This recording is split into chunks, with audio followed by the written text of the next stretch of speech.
पनि काठमाडौँको असनदेखि बेवारिसे भएर यहाँ भान्जीसँग सम्बन्ध बिगारी आएको छु। कसको लागि?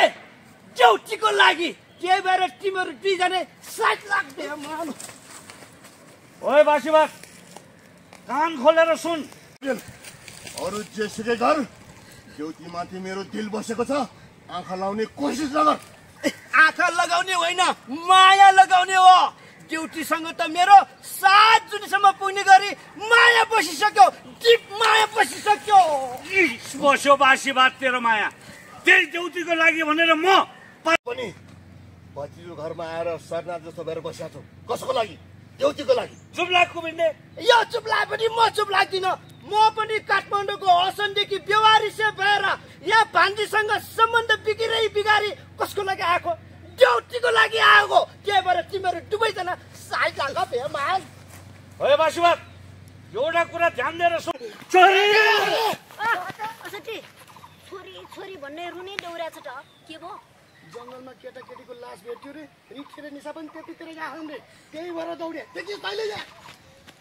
भगवान खालीला बरु छोरीले तिमीले जे भन्थ्यौ त्यही गरिदिन्थे। तिमीले किन यस्तो निर्णय लियौ छोरी? आगा छोरी यो गर्यौ छोरी। जे भन्थ्यौ त्यही पुऱ्याइदिन्थे मेरो छोरी। आँखा खोले छोरी।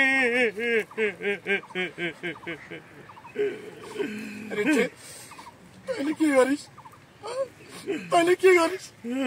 सँगै गुच्चा खेल्यो, सँगै खोपी खेल्यो, सँगै घाँस दाउरा मेलपात गर्यो। आएर तैँले हामीलाई एक्लै पारेर गइस् होइन? रिटे उठ्न। रिटे उठ। रिटे तैँले के गरिस्? उठ्न रिटे। ओइ उठ त, हामी आए। उठ्न उठ। उठ्न उठ।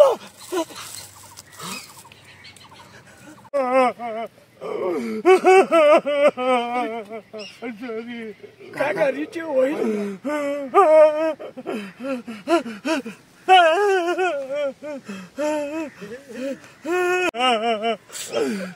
छोरी आँखा खोला न मेरो छोरी। छोरी आँखा खोला।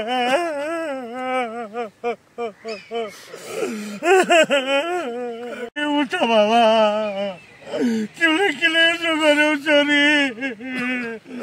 यस्तो गर्छु भन्ने थाहा पाएको भए म तिमीले बिहे गरिदिन्थे।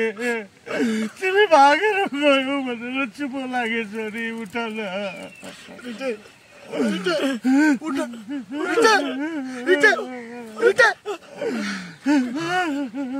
काका रिटे त होइन?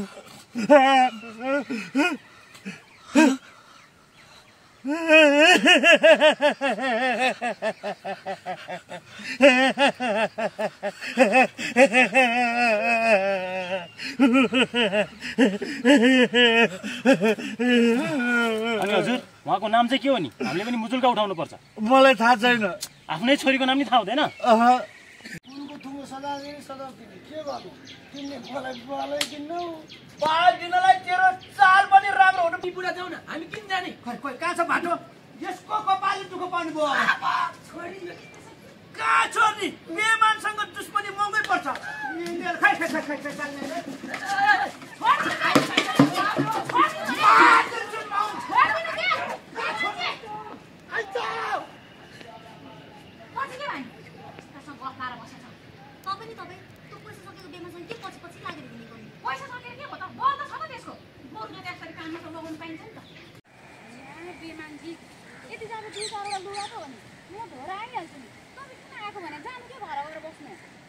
सूर्यले उज्यालो दिन छोड्ला, बादलले पानी बर्सन छोड्ला, कुकुरले हड्डी छोड्ला, तर यो बेमानले ड्युटीको साथ कहिले छोड्दैन। अब बिहे नहुँदाखेरि त यस्तो धेरै केयर र माया गर्नुहुन्छ, झन् बिहे नै गरेको त के गर्नु होला?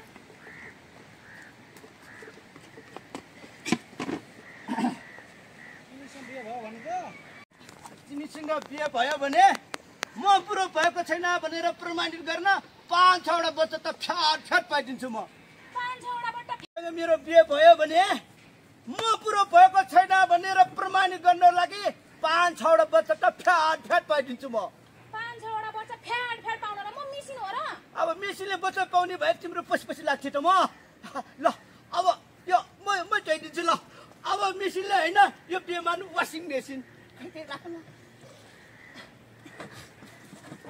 के हो यो कुर्ता सुरुवाल ए त्यो उतापट्टि जाऊ राख साबुन खोइ साबुन पनि लागि ल म यहाँ बस्छु यता बस्छु है म हस् ओ त खप्पिस हो नि यस्तो गर्नु मलाई भन्छ बेमान आफूले पायो भने खल्ती नभएको कोट त हुन्छ होला बेमानजी हजुर म पानी हाल्दिउ पर्दैन सबै पनि गरिहाल्छु नि त्यहाँ बसेर मलाई हेरिराखेको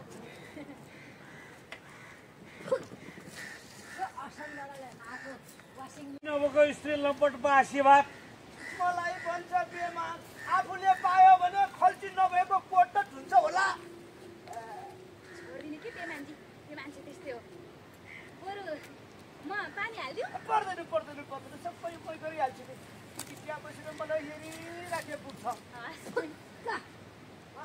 वासिङ मेसिन हुन यहाँ लुगा पनि खाएको छ अब त माया पनि बराबर काम पनि बराबर हो नि त ड्युटी हो त नि बेमानजी कहाँ बेमान्छेले लुगा मात्र धुनुहुन्छ त घरमा त सबै काम गर्नुहुन्छ भात पकाउने भाँडा माझ्ने कुच्चो लाउने गाईलाई घाँस काटेर ल्याउने हिजो बेला त हुँदा म उठ्नुभन्दा अगाडि नै मजाले घर लिपेर तेरो गाडा जस्तो चिल्लो बनाइ मामा घरमा पुरै 1 by 1 फोन हान्दिउ हान्दियो गाडी र गोरा तयार पारेर राख भन अनि असनको घर चाहिँ चिटिक्क रङ्गाएर तयार पारेर राख भन ल मामा तिमीलाई त मैले मेरो मामा हो भनेर उच्चारण हान्न सुन्दा लाज लाग्छ मलाई त त्यस्तो लाजै लाग्छ भने मामा भन्जीको बिचमा नबोल ठिकै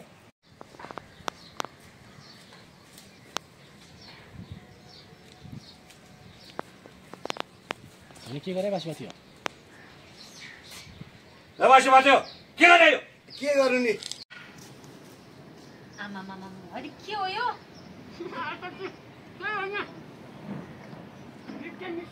भन्ने खबर त तँलाई थाहा छैनछ है अब तिनीहरू मरेपछि त घाटसम्म चलाउन लानु परिहाल्यो मलाई अब घाटमा गएपछि त नुन सुन भात केही खानु भएन त्यही भएर घाट जानुभन्दा अगाडि नै कप्पु पारेर खाइहालौँ भनेर खाना आँट्या फेरि आजैको मिटिङमा चाहिँ लक्की मैले हेर्दा कुखुराको मासु पकाएको थियो सोध्नै सकेन असटी अघि 2 प्लेट जति खायो है यो चाहिँ अन्तिम प्लेट हो त्यही भएर खानु है फुक्क खान्छ खा तर रिठे निसा चाहिँ होइन रहेछ बुझिस् यस्तै नचाहिने कुरा फैलाएर हिँड्छ त्यसो भए चाहिँ अर्को 2 प्लेट खान्छ अर्को भन्नु नराम्रो पो भन्दिरी चाहिँ दाउरी धेरै डाउरी भनेर नकर है सुकेन यसलाई नमारी छोडिदिनु